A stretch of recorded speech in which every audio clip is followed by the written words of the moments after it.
Hello hello, তুই কি আজকে ফেসবুকে ঢুকেছিস? নেট অফ করে রাখছে, ভালো লাগতেছে না কিছু। তুই এখনই ফেসবুকে ঢুক, দেখ ওই আবির কুত্তার বাচ্চা কি পোস্ট করছে। হ্যালো, তুমি ফেসবুকে কি পোস্ট করছো? New life new journey. তুমি বিয়ে করছো? হ্যাঁ আবির, কি বলো তুমি এগুলো? হ্যাঁ, আমি বিয়ে করেছি আর পাত্রী না পাত্রী না, আমার ওয়াইফ আমেরিকান সিটিজেন। একটা মানুষ যে এত সুন্দর সুন্দর টেক্সট আমাকে পাঠাতো, কবিতা লিখতো, ওই মানুষটার মুখে এই কথা? কেন, কাব্য তোমাকে কিছু বলে নাই? কাব্য আমাকে কি বলবে? তুমি আমাকে ক্লিয়ার করো। ওকে, আমি তোমাকে ক্লিয়ার করছি। আমাদের যে রিলেশনশিপটা ছিল সেটা জাস্ট ফান ছিল, তোমার প্রতি আমার কোনো রকমের কোনো ইমোশনই ক্রিয়েট হয় নাই। আর ওই টেক্সটের কথা বলতেছো না, টেক্সট গুলো তো সব কাব্য পাঠাইছে আমার ফোন থেকে। কেন, কাব্য তোমার কিছুই বলে নাই?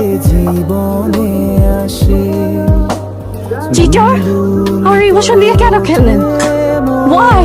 আমি কখনো কোনো দিনও তাদেরকে মাফ করবো না। কুহু, ওর সাথে আমার একটু কথা আছে। 2 মিনিট। আমি কোনো চিটারের সাথে কথা বলবো 2 মিনিট, জাস্ট 2 মিনিট, আমার কথাটা একটু শোনো। 2 মিনিট প্লিজ। আমি আপনাকে লাস্ট ওয়ার্নিং দিচ্ছি, আপনাকে যদি নেক্সট টাইম আমি আমার চোখের সামনে দেখি তাহলে জুতা খুলে পিটাবো। তখন হৃদয় কিছু কিছু ওই এই গান রেকর্ড করবে, রিলিজের সব ব্যবস্থা আমি করব, যত ইনভেস্ট লাগে করব।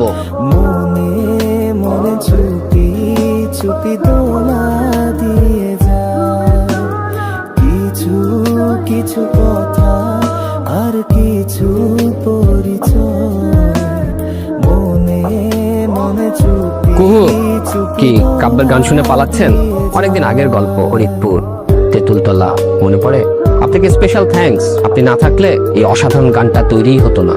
মানে তুমি ইন্টার ফার্স্ট ইয়ার, কাব্য তখন অনার্স সেকেন্ড ইয়ার। তোমার কলেজে যাওয়ার পথে একটি দিন দাঁড়িয়ে থাকতো আর তোমাকে দেখার জন্য, যে ভালোবাসতো তোমায়, কিন্তু সাহস করে কখনো সামনে বলতে পারেনি। তারপর একদিন অনেক সাহস করে ওর মনের কথা বলতে গেল, কিন্তু দিন তোমরা এলাকা পাল্টে চলে গেলে। এত বছর পর যখন তোমাকে দেখলো, তখন তুমি ওর ফ্রেন্ডের গার্লফ্রেন্ড, অনেক কষ্টে নিজের ভালোবাসা চেপে রেখেছে।